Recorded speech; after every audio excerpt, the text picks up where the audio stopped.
नमस्कार दोस्तों, सकल मैथ क्लासेस में आपका स्वागत है। अनुपात समानुपात का अभ्यास प्रश्न अभ्यास भाग हम 9 कर रहे हैं। किसी व्यक्ति की आय व व्यय 11:10 के अनुपात में है। यदि प्रति वर्ष वह 9,000 रुपये की बचत करता है तो उसकी मासिक आय क्या है। ये जो दे रखी है उसका, ये जो आय और व्यय का अनुपात दे रखा है ये मंथ में दे रखा है, और ये उसकी बचत है ये प्रतिवर्ष में दे रखी है। अब आपको उसकी जो बचत है, पहले आपको बचत पता होना चाहिए कि बचत उसकी जो मंथ में है वो कितनी है। तो मासिक बचत जो आ जाएगी, मासिक बचत ज्ञात करने के लिए हम 9,000 में 12 का भाग दे देंगे। ये आ जाएगा 12 सत्ते 84, बचे 6 हमारे, 12×5 = 60, 750 आ गई। उसकी जो मासिक बचत है वो कितनी है, 750 रुपये। अब उसकी आय अगर 11 रुपये है और व्यय जो खर्च है उसका 10 रुपये, तो बचा कितने रहा है वो 1 रुपया। अब जो 1 रुपया है, 1 रुपये बचत जो मास की बचत कितने के बराबर है, 750 रुपये के बचत बराबर है। बचत बराबर बचत, ये अनुपात की बचत 1 है और जो एक अनुपात की जो बचत है वो 750 रुपये के बराबर है। एक जो अनुपात की बचत है वो 700 रुपये के बराबर है, 750 रुपये के बराबर है। अगर मैं 750 का इसमें गुणा कर दूंगा तो उसकी आय पता चल जाएगी, अगर इसमें गुणा कर दूंगा तो मुझे उसका व्यय पता चल जाएगा। अब पूछ क्या रहा है वो, मासिक आय पूछ रहा है वो, तो मासिक आय ज्ञात कर सकते हैं हम। तो मासिक आय कितनी हो जाएगी, 11 इंटू के 750 गुणा कर दीजिए, 11×5 = 55, 11×7 = 77, 7 और 5 12 82 हो गए। तो उसकी जो मासिक आय है वो कितनी है, 8,250 रुपये है। उसकी मासिक आय कितनी है, 8,250 रुपये। अगला सवाल देखते हैं। अगला सवाल दे रखा है, दो बेलनों के आयतन का अनुपात 3:8 है और उनकी लंबाई का अनुपात 2:3 है, तो उनके व्यास का अनुपात ज्ञात कीजिए। व्यास का मतलब क्या होता है, व्यास का मतलब 2r होता है, ये जानते हैं हम। लंबाई का मतलब दे रखा है यहाँ पर ऊंचाई से, लंबाई का मतलब दे रखा है ऊंचाई से, तो ये h1 दे रखा है और ये h2 दे रखा है। बेलन का जो सूत्र होता है, बेलन का आयतन जो होता है,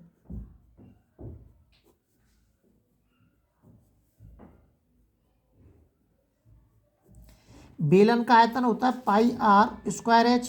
तो दो बेलन है यहाँ पे, तो πr1²h और h1 दे रखे हैं, h1 अलग अलग दे रखे हैं तो इनको भी कर लेंगे, और दूसरा हो जाएगा πr2²h।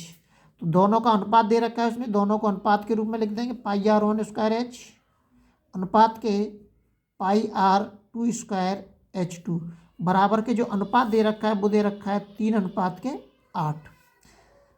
बट्टे में लिख सकते हैं इसको हम, πr1 का मान रख दीजिए आप। दे रखा है कहीं पे, नहीं दे रखा है। h1 का मान दे रखा है 2 बट्टे πr2 का मान दे रखा है, नहीं दे रखा है। h2 का मान दे रखा है उसने 3 बराबर के 3/8। पाई से पाई कट जाएगा, इसका इसमें गुणा कर देते हैं और इसका इसमें गुणा कर देते हैं। r1² बट्टे r2², 3 का इसमें कर दीजिए, 3×3 = 9 और 2×8 = 16। इन पर जो स्क्वायर है, स्क्वायर का क्या चढ़ जाएगा, रूट चढ़ जाएगा हमारा, r1/r2 स्क्वायर का रूट चढ़ जाएगा, ये हो जाएगा 9/16। जब इसमें से बाहर निकल के आएगा r1/r2 तो क्या हो जाएगा, 3/4। तो ये तो आ गया हमारा त्रिज्या का अनुपात। ये जो हमने निकाला है ये त्रिज्या का अनुपात निकला है। r1 अनुपात के r2 बराबर क्या आ गया, 3:4। ये हमारा त्रिज्या का अनुपात आ गया। लेकिन चाहिए हमें किसका अनुपात, चाहिए हमें व्यास का अनुपात। व्यास कितना है हमारा, 2r है, तो इनमें सब में क्या कर देंगे हम, 2 का गुणा कर देंगे। 2r1 और 2r2 बराबर क्या आ जाएगा, 2 का इसमें गुणा करेंगे, 2×3 = 6 और 2×4 = 8। ये आ जाएगा आपका व्यास का अनुपात। अगला सवाल देखते हैं। अगला सवाल दे रखा है, एक बेलन की त्रिज्या एक शंकु की त्रिज्या की दोगुनी है। बेलन की त्रिज्या शंकु की त्रिज्या की दुगनी है। तो अगर मैं शंकु की त्रिज्या मान लेता हूं,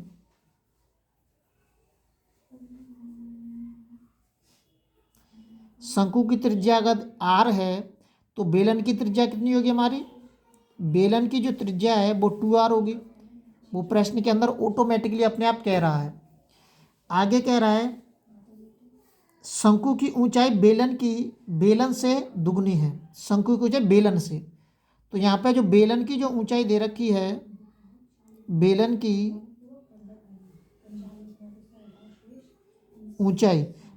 ऊंचाई h दे रखी है, तो शंकु की ऊंचाई कितनी हो जाएगी, दुगनी हो जाएगी। वो कह रहा है अपने आप शंकु की ऊंचाई दे रखी है 2h। बेलन का आयतन और शंकु के आयतन का अनुपात ज्ञात करना है हमें। जो बेलन का जो आयतन होता है, पहले बेलन का अनुपात दे रखा है, उसके बाद शंकु का आयतन। जो बेलन का आयतन क्या होता है, पाई r 1 स्क्वायर h1 अनुपात के शंकु का आयतन होता है 1/3 पाई r 2 स्क्वायर h2। ये दोनों का अनुपात हो गया। ये r1 r2 इसलिए दिए हैं क्योंकि दो जगह पे दिखाई दे रहे हैं, इसलिए इसका r1 कर दिया, r2 कर दिया, h1 और h2 कर दिया। यहाँ पाई से पाई खत्म हो जाएगा। अब ये जो दे रखा है, ये बेलन की त्रिज्या दे रखी है। बेलन की त्रिज्या कितनी दे रखी है, 2r। तो हम भी यहाँ पे 2r कर देंगे, 2r का होल स्क्वायर हो जाएगा इंटू के बेलन की जो ऊंचाई कितनी दे रखी है, वो h ही दे रखी है अनुपात के 1/3।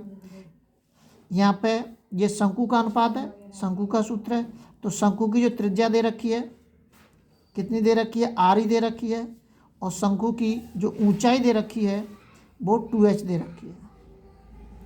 इसमें काट सकते हैं इसको हम, h से h कट जाएगा, ये हो जाएगा 4r स्क्वायर अनुपात के 1/3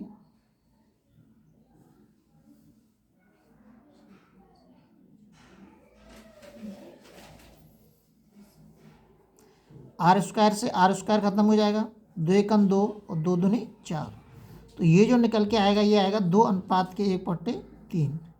इसका जो एलसीएम कितना आएगा, 3 आएगा। अनुपात में क्या करते हैं हम, एलसीएम का गुणा करते हैं हम। 3 से 3 कट गया, 3 दूनी 6, 6 अनुपात के 1 अनुपात आ गया। अब ये जो अनुपात में मैंने काटे हैं, ये अनुपात में इस तरीके से केवल अनुपात में ही काट सकते हैं आप, बाकी के नहीं काट सकते आप। अगर अनुपात में होगा तो हम ऐसे काट सकते हैं, बाकी का नहीं काट सकते, ध्यान रखना है। ये केवल अनुपात में ही संभव है, वैसे संभव नहीं होगा। अगला सवाल देखते हैं। अगला सवाल दे रखा है तीन कारों द्वारा 1:2:3 के अनुपात में दूरी, डिस्टेंस दे रखी है, दूरी तय की गई। यदि यात्रा के समय, ये समय दे रखा है, समय का अनुपात ये दे रखा है, तो उनकी चालों का अनुपात दिया है। चालों का अनुपात पूछ रहा है। इसमें चाल बराबर के क्या होता है, दूरी बट्टे समय होता है। चाल बराबर के सूत्र होता है वो डिस्टेंस बट्टे समय होता है। तो सबका अलग अलग दे रखा है, तो अलग अलग निकाल लेंगे हम। 3 कार हैं कोई सी भी, ए कार हो गई, बी कार हो गई, सी कार हो गई। इनका सीधा हम चालों का अनुपात निकालते हैं, ठीक है। चाल बराबर के दूरी कितनी दे रखी है, 1 दे रखी है। अब एक चाल की जो समय दे रखा है वो कितना दे रखा है, 3 अनुपात। दूरी कितनी दे रखी है, 2 दे रखी है। समय कितना दे रखा है, वो भी 2 दे रखा है इसका। इसकी दूरी कितनी दे रखी है, 3 दे रखी है, और इसका जो समय दे रखा है वो 1 दे रखा है। आप इसकी कैलकुलेशन कर दीजिए, उत्तर आ जाएगा। इनका एलसीएम कितना आएगा, 6 आएगा। और अनुपात में हमेशा एलसीएम क्या करते हैं, गुणा करते हैं। ये 2 से 2 कट जाएगा, यहाँ पर 1 इंटू के 3 आएगा फिर तो एलसीएम। अगर मैं 2 से 2 काट दूंगा तो यहाँ पे 1 बचा, तो एलसीएम केवल 3 ही आएगा, 3। तो यहाँ पे भी 3 इंटू के 3। मैंने ये 2 से 2 काट दिया, तो अब हम 2 तो बचा ही नहीं यहाँ पे। अब जो अनुपात बचेगा यहाँ पे, ये बचेगा 1/3 अनुपात के 1 अनुपात के 3 ही आ गया। अब मैंने इसका एलसीएम लिया है, इसका एलसीएम कितना आ गया, 3 आ गया। 3 का गुणा, एलसीएम का गुणा कर दिया मैंने इसमें, ये आ गया निकल के। 3 से 3 खत्म हो गया, 1 आ गया, 3 एकम 3 और 3 3 का 9। ये आ गया इसका अनुपात, उनकी चालों का अनुपात निकल के आ गया है। ध्यान रखना, सवाल सभी आए हुए हैं, सभी इंपॉर्टेंट सवाल है। आगे आने वाले एग्जामों में आने की पूरी संभावना है। चैनल को लाइक एंड शेयर सब्सक्राइब करना न भूलें, ताकि आपको लगातार नोटिफिकेशन प्राप्त करता रहे।